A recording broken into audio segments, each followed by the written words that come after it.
Hello, my friends. Welcome to another episode of Deep True Crime. I'm Manny Rodriguez. Thank you for joining me this morning. In today's episode, we are covering the recent capture of the Stockton serial killer. According to Stockton police, he has been caught while out hunting. Let's go ahead and dive into the story and share what it is that we do know at this time. Because truth is, let me be very clear, this is still a developing story. Now, of course, we won't know everything that they have on him as this continues to develop. I have shared the story previously. If you've not had a chance to watch it, go ahead and click right there. And so, my friends, let's go ahead and dive into it. So, police say they have caught the suspected Stockton serial killer. And according to these three, the mayor, Kevin Lincoln, city manager, Harry Black, and Stockton police chief, Stanley McFadden, they say they have the alleged serial killer, and that the people of Stockton can now rest a little bit easier. And so 5 recent shooting deaths in Stockton and one in Oakland last year in 2021 appear to be connected, prompting police to call the incidents a series of killings. And along with the 5 deaths in Stockton and one in Oakland, the shooting of a woman in Stockton last year who survived is also linked in connection with the serial killers. And we'll go ahead and dive into that in just a minute. But on Saturday, October 15th, Stockton, a 43-year-old armed Stockton man was arrested in connection with the killings. And Stockton police chief Stanley McFadden said a surveillance team had followed Wesley Brownlee while he was driving and determined he was on a mission to kill. Now, again, I do want to share, this is an ongoing story. And so right now, what they're sharing makes it almost sound like, are you sure you got the right guy? And the one thing that hasn't been done that will definitely tie them all together is the ballistic on the gun. Because I truly believe that will help really pinpoint, is this the guy that was doing all of that? Right now, they were following his activities and they were getting tips. And I will share that with you as well. And so here's everything we know so far about the shootings and Brownlee's arrest and what we don't know. And so the Stockton police, they say they have their guy. You see, 6 men were killed, 5 in Stockton this year and 1 in Oakland last year. And truth is, we're going to continue to find out more, but the police have a man in custody. And until he says more, right now, they're going to be putting everything together. Now, his first court appearance will be tomorrow, October 18th. And until then, we're only going to find out more. But Wesley Brownlee has been so far going to be charged in this. Tomorrow, he will give his plea. And we want to know, is this the gun that is tied to it? See, this is the gun that they caught on his purse. So when they pull him over, they have what looks to be proof. And so a 46-year-old black woman is the only known survivor of the shootings. Stockton Police Chief Stanley McFadden said the woman biked to an encampment at Park and Union Street in Stockton where she was shot on April 16th, 2021 at around 3:31 a.m. These are the known victims. And so you had the 35-year-old Paul Alexander Yaw. You had 43-year-old Salvador William W.D. Jr. you had 21-year-old Johnathan Hernandez Rodriguez. You have 52-year-old Juan Cruz, 52-year-old Lorenzo Lopez. Now notice with the exception of the surviving female, they were all males and mostly Hispanic. The victim in Oakland was a 40-year-old Hispanic man. An affiliate KTVU reported that the coroner identified the man as Juan Miguel Vasquez Serrano. And the San Francisco Chronicle, our Hearst affiliate from this KCRA, reported that Serrano was an unhoused individual known and well liked in the Seminary neighborhood of East Oakland as a car mechanic for hire. People would occasionally let him sleep in the cars he was fixing. And so this one woman, Natasha LaTour, she was the surviving Black woman who is known to be the only survivor of the shootings. And Stockton Police Chief Stanley McFadden said the woman biked to an encampment and Union Streets in Stockton where she was shot on April 16th, 2021 at around 3:30 in the morning. And the woman was by a tent when she saw a man dressed in all dark clothing, wearing a dark face mask and a dark jacket. She said the man was anywhere between 5'10" to 6'2".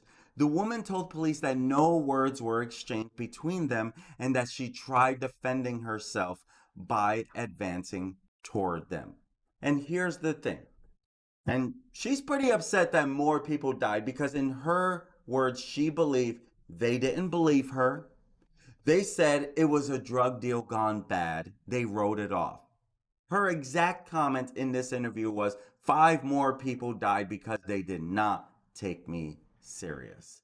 And it is so bad whenever we hear those things. But truth is, police probably deal with that a lot. But when you come across something that you didn't take serious and then more people die, that is one of the worst things that you can really hear. That's one of the worst things that you could possibly hear. And so now we wait to say, like, okay, what's going on here? Why wasn't it taken serious? If you've been following this story, some YouTubers were starting to share because they were talking with Chicago police on other things like, hey, did this possibly happen in 2018 in Chicago? If you saw those headlines or anything, Chicago police, Stockton police both say, no, it's not affiliated with one another. So I want to make sure that we're clear on that as we move forward in trying to, if it's one thing I don't want to do is I don't want to share misinformation. But here's the truth. Sometimes things get all over the news and it sounds like it may be credible. Then you have people who believe that they're right about it because they are doing their studies. You know, the media will report things. For example, the Parkway shooter. As soon as the jury came with it, there was some media that was actually reporting that he was going to be put to death. Literally. Because I remember seeing it. I went to my wife. I didn't report. Went to my wife and said, looks like he's going to be put to death. But then as more came out, he was not going to be put to death. So I have to be careful how quick I jump on stories as well.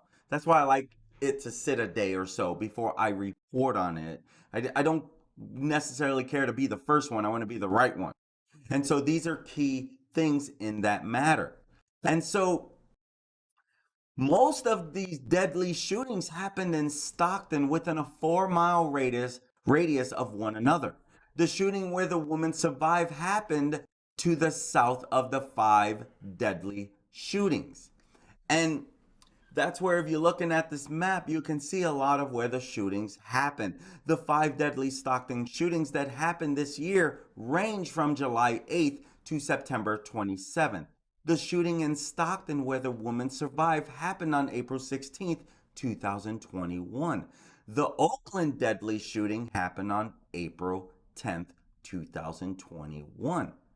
And so here is more of a picture where serial killers shot dead 5 in the California city. Now, this picture is from dailymail.com. And so Chief McFadden, noted an inconsistent span of time between each attack.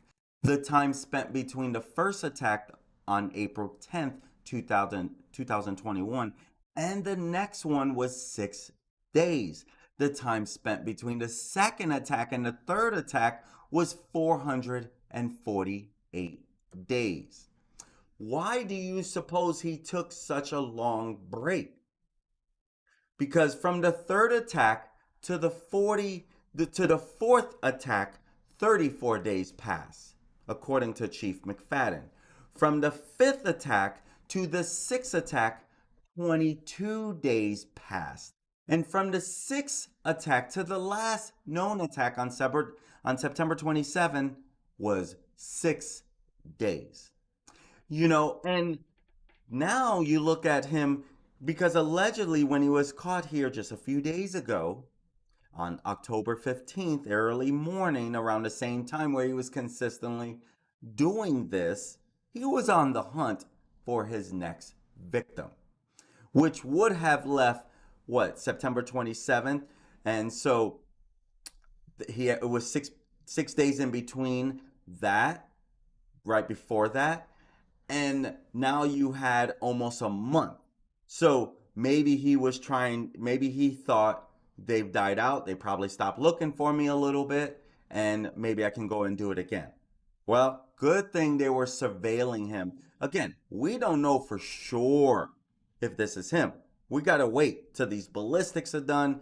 And so it's unclear exactly why the victims were targeted.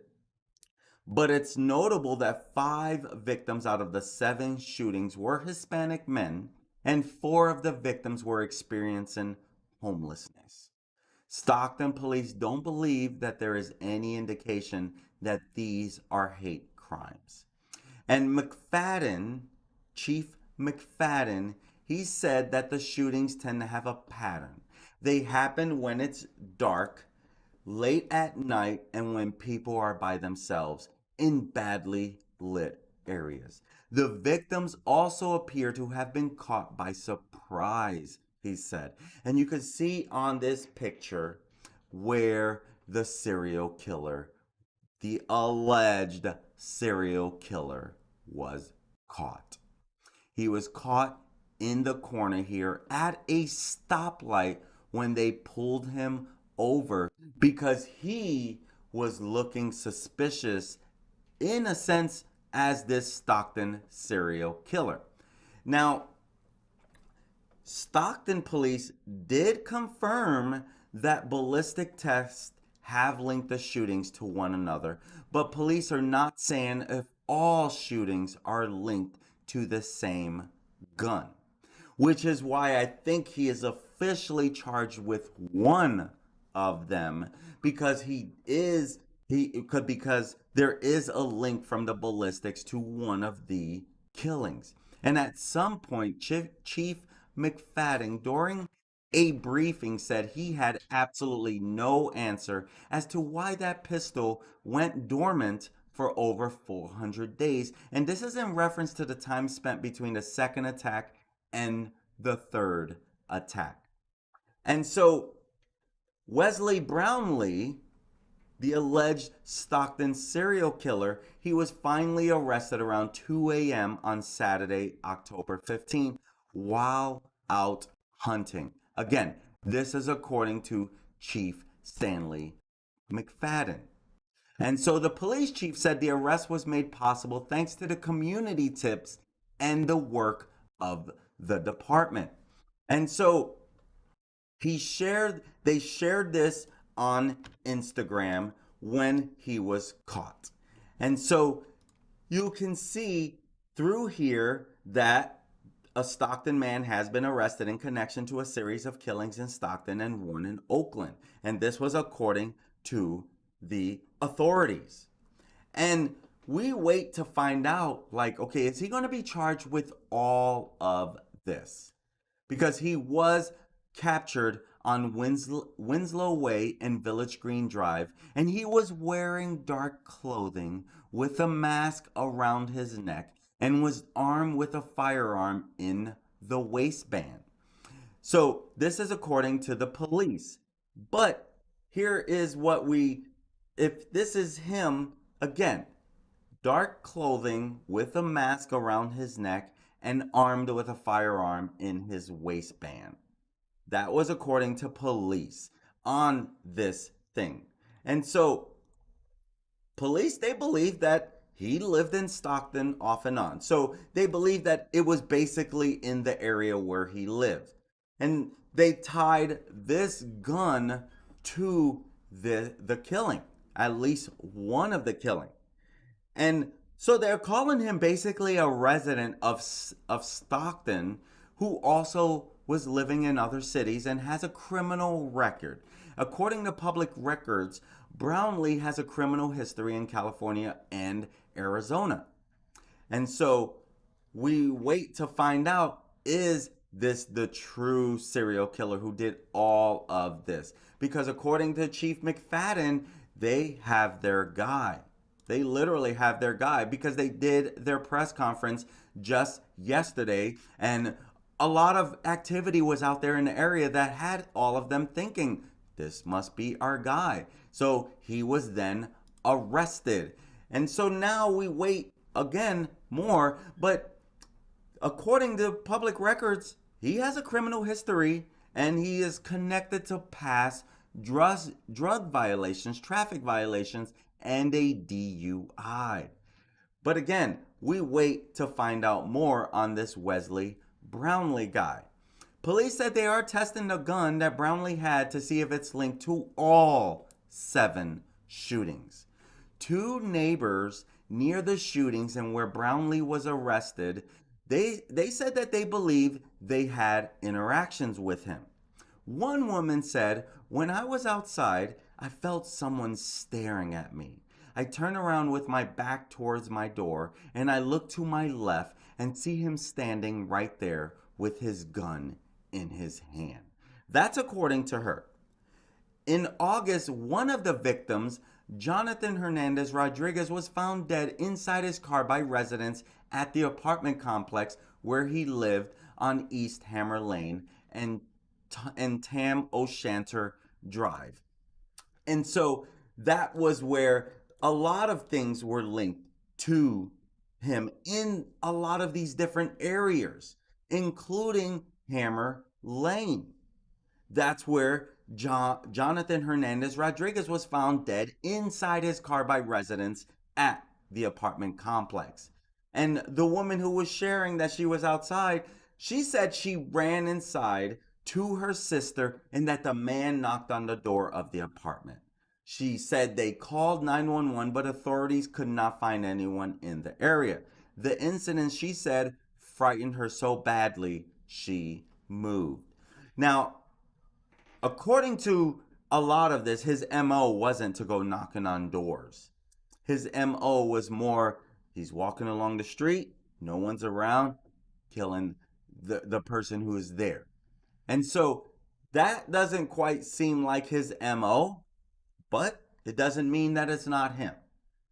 But she said that it frightened her so much that she had to move.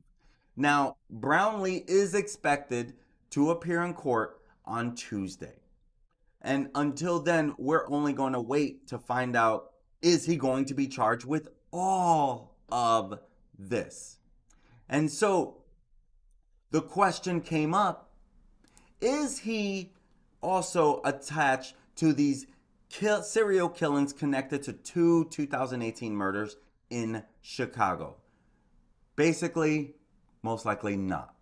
Joe Silva, a spokesperson for the Stockton Police Department, at one point said officers were working with the Chicago Police Department to see if he was associated with any of this, and to see if 2 2018 Chicago murders were linked to the serial killings in Stockton and Oakland. Any connection? The similarity in the suspect's manner of walking in the surveillance video in both cities.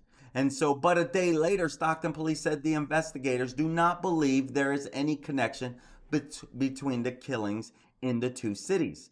In Chicago, two deadly shootings happened just 36 hours apart in the West Rogers neighborhood, according to the Chicago Tribune. Investigators released surveillance video of a suspect in those homicides. The person in the video from September 30th, 2018 murder, much like the person of interest in Stockton, had an uneven stride and walked with their hands in their pockets, and he was called the duck walk killer.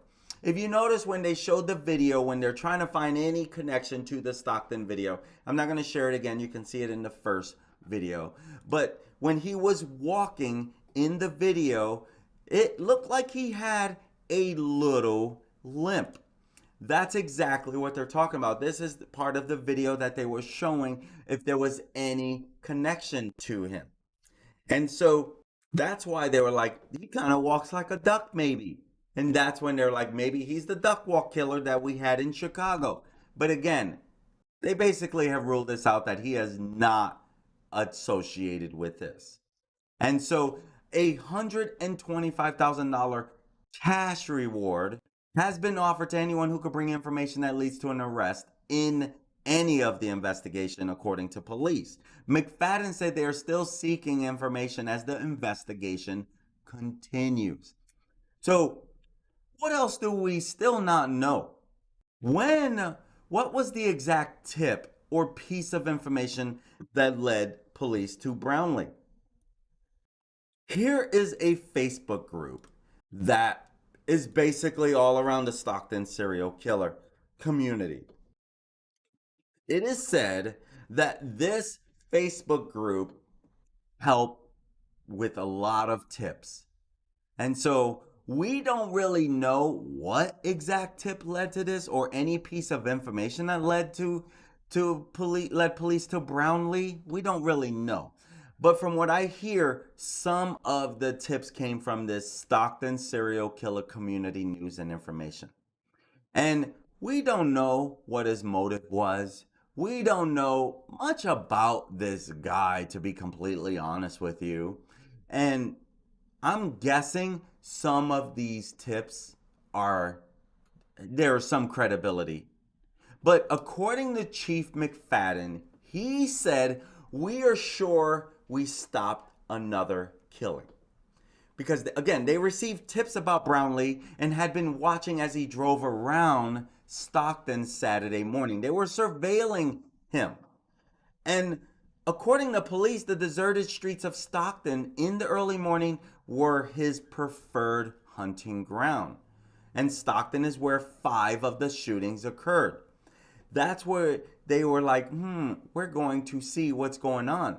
McFadden also added that Brownlee was detained after engaging in what appeared to be threatening behavior, including going to parks and dark places, stopping and looking around before driving on, which was one of the things that they said, okay, as they're surveilling this guy, they want, allegedly someone took a picture of the license plate, and that was one of the tips. And so they got that tip about the license plate, and so guess what? They followed that tip. And so a police photo showed the black and gray weapon allegedly carried by the suspect. That's that gun I showed you a couple times. And it appeared to be a semi-automatic handgun containing some non-metallic materials. Police had been searching for a man clad in black who was caught on video at several of the crime scenes in Stockton, where 5 men were ambushed and shot to death between July 8th and September 27th. 4 men were walking and 1 was parked in a car. This is also adding to his MO, what he did follow. And so that's where it's like, okay, this is why it's hard to see, did he actually go and knock on someone's door? That could have been a different incident, but she did say she saw a man with a gun. Maybe now she can identify him because she didn't say that he had a mask on, did she? And so that's where it's interesting. Police do believe the same person was responsible for killing a man 70 miles away in Oakland in April 2021 and wounding the homeless woman in Stockton a week later. And so investigators said ballistic tests and video evidence linked the crimes. And so I can appreciate that at the press conference, a moment of silence was held for the victims. Now, police said Brownlee had a criminal history and he lived in several cities near Stockton, but they didn't go into further details. And so they did say it's unusual for serial killers to target men. And so Jane Mockton Smith, she's a PhD, a professor of public protection at the University of Gloucestershire, I struggle with that, in the UK, tells Newsweek men are rarely the victims unless they are vulnerable in this. And so, this is, maybe they're vulnerable in such a way such as homelessness or part of a marginalized group, gay men or drug users, for example. And she, so the police chief thanked various local, state, and federal agencies that took part in the investigation, including the FBI, U.S. Marshals, and U.S. Drug Enforcement Administration. And so, we only wait to find out, will there be more that comes about this? Because now that we know, hey, they finally have this man, Chief McFadden, seen in this picture. He has shared a lot. He's given kudos to a lot of people. Personally, I gotta say, great job. Great job for whoever followed up on these tips. Now, poor job on, if this is true, on not taking the woman's claim very seriously. And according to her, she felt like they said they were more, this is a drug deal gone bad, we're not going to take it very seriously. According to her. So again, this is an ongoing developing story. My friends, if this is the type of content you like to follow, please hit that subscribe button, click on that like if you got some value, and click on that notification bell, because that tells YouTube, show you my content whenever I upload or go live. And if you get some value and you click on that thumb, that lets YouTube know there's some value here, show it to more people. Here's my number one priority with this channel: to keep you, my friends, updated on what could possibly go wrong in this crazy world we live in. No matter how safe we try to be, something can go wrong. Because at the end of the day, this is a corrupt world we live in. We get choices. Some people choose to do bad. Some people choose to do good. I don't think we'll ever be in a world where everyone does good. It's just not. From day one of this world, people have been doing wrong.